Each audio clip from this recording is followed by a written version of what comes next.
गणाधिपतये नमः।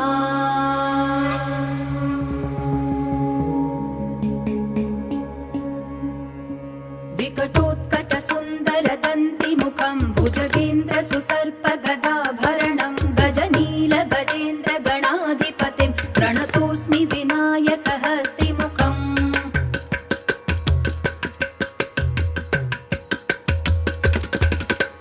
सुरसुरगणपति सुन्दरकेशं ऋषि गणपति यज्ञसमानं भव भव गणपति पद्मशरीरं जय जय गणपति दिव्य नमस्ते।